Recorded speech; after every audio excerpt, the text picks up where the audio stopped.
এই সেই কিডনি রোগী। পরবর্তীতে আবার ছবি করানো হয়েছে। আমি দুটো রিপোর্টই আজকে দেখাচ্ছি। আমার কাছে আসার আগে আমার কাছে ট্রিটমেন্টটা শুরু করে হচ্ছিল 5/2/26 সালে, আর এখানে রিপোর্ট করানো ছিল 8/1/26 সালে। রিপোর্ট অনুযায়ী এখানে কিডনির সাইজটা দেওয়া হচ্ছে এই রাইট সাইডে, এবং লেফট কিডনিতে পাথরটা ছিল 4.4। এটার তারিখ হচ্ছিল 6/8। আমি কিছুদিন ট্রিটমেন্ট করার পরে আবার ছবি করাই, সেটা হচ্ছিল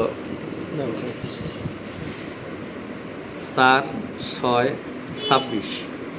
সেখানে report kidney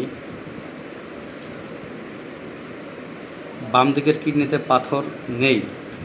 report right sided hydronephrosis with a tiny calculus, অর্থাৎ বাম দিকের কিডনিতে এখন আর পাথর নেই, ডান দিকে ছোট্ট একটা পাথর আছে যেটা হচ্ছিল 4.1।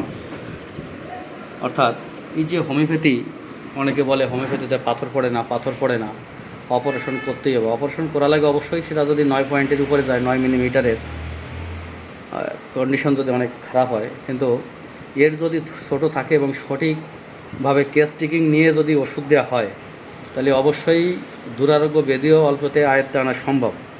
আর এটা তারই প্রমাণ। এই 4.1 যে আছে, আমি আর কিছুদিন ট্রিটমেন্ট করার পরে ফিরে আবার ছবি করাবো।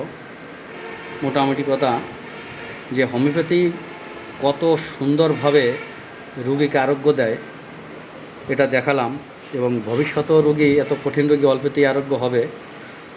এবং অ্যাক্সিডেন্ট ডাক্তার যারা বলতেছে যে অপারেশন ছাড়া নাকি ভালো হয় না, না, সব কেস অপারেশন লাগে না, আর সব কেসই হোমিওপ্যাথিতে ভালো হয় না। যেটা সত্য সেটাকে মেনে নিতেই হবে। ধন্যবাদ।